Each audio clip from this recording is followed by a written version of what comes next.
next person that's going to speak to us is another good friend of mine. I'm afraid I have to call you, where are you, Estelle? I have to call you Estelle, I'm afraid, yes. I would like to say Estelle, the honest politician, who was a teacher, who then became a politician and Secretary of State for Education.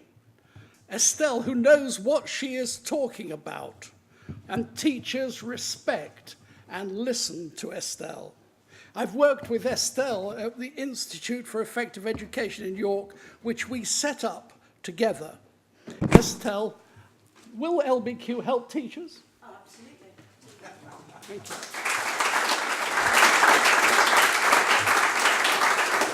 Thank you very much, Tony. I don't know what I've done wrong to you that I should get to follow wrong, because I am not going to dance and sing and jump on the table. So I'm the relaxing bit, the calm down bit, I think, because I'm probably going to stand here. And LbQ works with teachers of all sorts, and that's actually quite an important point. First of all, thank you to the young people and to Andy who've come here today.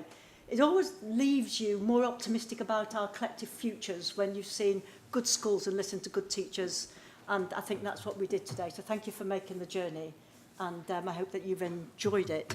I've been to see LbQ in a school in London. I've forgotten its name now, but I think the thing that struck me most was that when I went to the school, I thought I would see, I knew about the technology, I'd seen it in abstract, but I'd not seen a teacher using it in the classroom. And I thought there was probably one way of using it. And when I sat through the class, I realised the teacher didn't do anything that I thought that they would do. And so it might be very obvious, but I realised that there's no set lesson for LbQ. It's not a way of telling teachers how to teach. It's something quite different. And for me, that was the thing I most learned, and therefore it is its greatest strength. I just wanted to do a few reflections on what I thought, and then a little bit about the impact I think it will have on teachers. Look, there's two things that I think are central to this. If you look back through education, there's always big ideas of the time. And I think we're an improving education system, and I think we know things now, or we're more sure of them than we were years ago. And I think two things are fashionable at the moment, but thankfully they're not going to go out of fashion because we've learnt them from our past work. Firstly, pedagogy matters. How you teach makes the difference.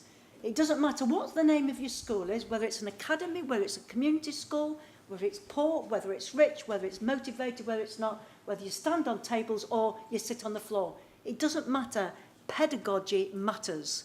What matters at the end of the day is what happens when the teacher and the kids get together in the classroom.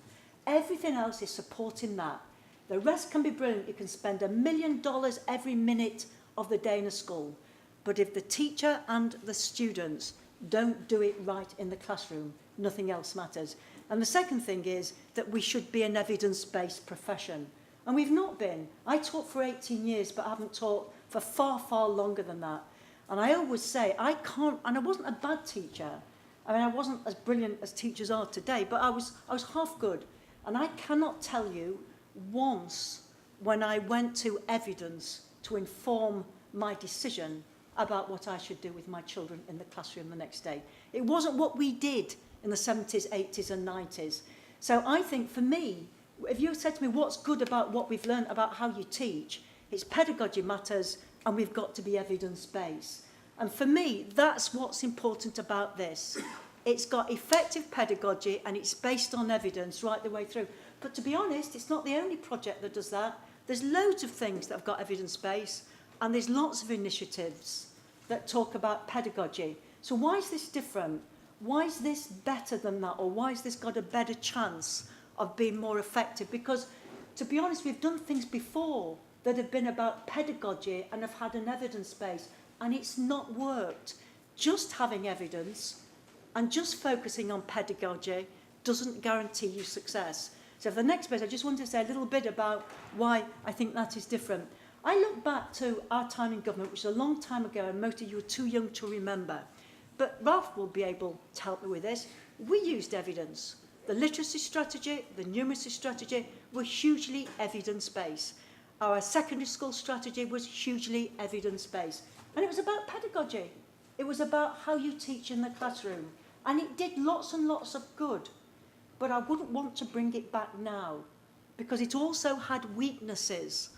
And I think where we've gone from on that journey in using pedagogy and evidence, it really was too top-down. So what it felt to teachers was as though their professionalism was being undermined. And you said something, and you said, if it works, why doesn't everyone do it? That's what we felt. So we made them do it. We made them do it. We found something that worked. So we thought, everyone's got to do this because we want the revolution. We want to change the world. That was exactly our motivation. So we went out there and we were very prescriptive and we made teachers do it in our way. So progress, we made some progress, but we've learned for that. So what I think the key, the kernel of why this works is it's evidence-based. It's about pedagogy. So it's a right way to do things, but it magically leaves the teacher professionally in charge of the classroom. And it's so, so important. And unless you've got something that at the end of the day, the teacher thinks they're a professional and not a technician, you won't win hearts and minds. And in truth, we made them do things that worked, but we didn't win their heart and we didn't win their mind. So at the end of it, it ran out of steam. And this builds on that. It's got what works, but it leaves teachers in charge of the classroom. So you can be like Ron, you can be like Andy, you can be more or less, you can be different. You can be yourself. You can take your own style into the classroom. And if you've got children in different areas, different times of the day, you can adapt it to what you do. I noticed, Andy, you said you used it at 10 to 9, pick the iPads up. Where have you gone? Oh, you moved. Okay. Pick it up at 10 to 9 o'clock. That works for you. Yeah. But if for someone else it works from 3 o'clock to 10 past 3, we didn't. We said you had to do it in the morning. So I think for me, if I can hammer anything home, I think the holy grail at the moment is getting focus on pedagogy, using something that's got an evidence base, but making teachers feel in charge. Now the problem is that teachers come from a history, like me, of never using evidence. They thought, you know, with the hero teacher, teachers are born, not made. Natural born teacher, they've just got it. There was this feeling that you couldn't teach somebody to teach. You either had it or you didn't. And so teaching as a profession has developed over the centuries, not like medicine or agriculture or engineering, that looked at the evidence and changed when the evidence changed. It was always about relationships. It was always about caring for the children. It was always about making them feel safer and the rest of it. So teachers have had to undergo a bit of a revolution themselves to understand that they have to learn how to be a better teacher, and they can learn how to be a better teacher. So they're on a bit of journey as well. They've got to stop doing things that they've always done because the evidence shows it doesn't work. They've got to start doing things they've never thought of doing because the evidence shows it does work. So can you see how difficult it is? And if you get the professionalism wrong, but you get the evidence right, it all fails. If you get the evidence wrong, but you get the professionalism right, it all fails. But if you can get people to believe that pedagogy matters, you use the evidence because it's robust, and the teachers feel as though they're in charge of the classroom, and you give them the skills to do it, you begin to move us on to the next level. And that's what this does. That's what this does. It's evidence-based, it's focused on pedagogy, but it's done in a way that leaves the teachers in charge. I think one or two more things about it that are pretty special is that evidence changes and our ideas change. Thankfully, we move forward, we invent new things, we find new things that might work. And this is flexible enough to accommodate that. I know lots of projects that were really good, but they were of their time. And they are actually now sat in cupboards. But what I can see for the future of this is that if next year we learn something new, there's some new evidence. Kevin Collins tells us new evidence about what works. You do different questions. You just reset the questions. And the pedagogy is still there. It's not set in stone. So if the evidence changes, LbQ changes with it. And that's pretty special.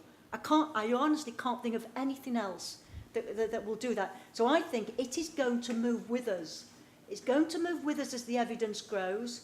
It's going to move with us as we learn more about pedagogy.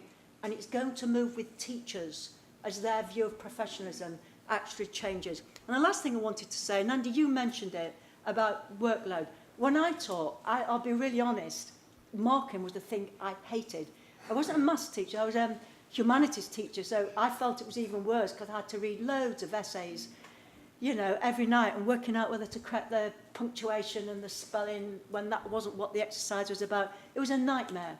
And I know when I left teaching, people used to say to me, do you miss it? And I had a stock answer. I said, miss the kids, don't miss the marking.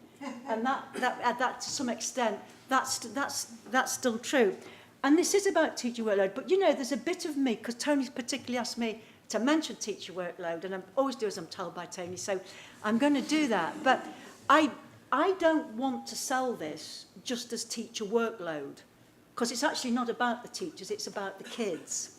And I've always felt there's a danger in talking about reducing teacher workload, that we give the impression to parents and outsiders that we're not focused on children.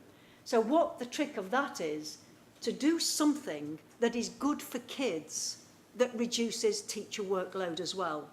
And I think in the past, we've either, teachers, when we've talked about reducing teacher workload, most of the ideas from the teachers, that's a bit of an exaggeration, but I'm going to exaggerate.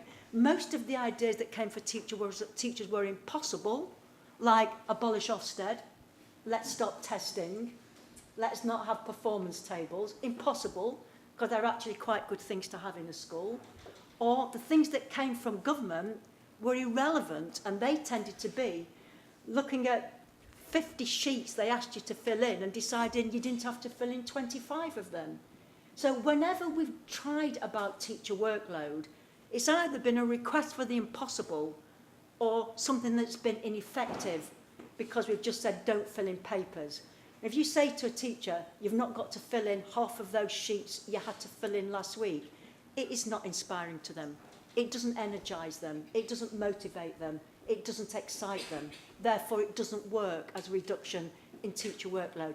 The thing about this, it's not about teacher workload, but teacher workload is a really, really, really important byproduct of what it does.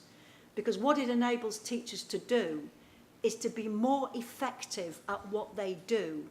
Therefore, they save time not doing what is ineffective. And that's the key. Because I've never met a teacher who complained at effective workload. I've only ever met a teacher who complained at ineffective workload, i.e., it's a bind because it's ineffective. You give them something to do that they can see is effective, and they don't moan that they've got to do it. So the key for me, Andy, on this, I don't know, something, you know, I can see the reduction in workload, but you're a good teacher, you're an aspirant teacher. If you felt what you were no longer having to do damaged these kids, you wouldn't do it. And that's the key. That's the key thing. That's the key thing. So when we talk about workload with this, it actually makes teachers more effective, and a vital byproduct of that is their workload actually becomes more manageable, more enjoyable. They don't feel they're wasting time on irrelevance. So I think every now and again, and Ralph referred to this really, you look back in your career and there were lots of things that were good, there were staging points of things that really mattered. I do think that this has the potential to be one of those for all the reasons that I've spoken. So Tony, many congratulations to you and your team. You are working magic, and thank you to all those in the room who've helped bring this about by being willing trialists and feeders back along the way. Thanks very much, Tony.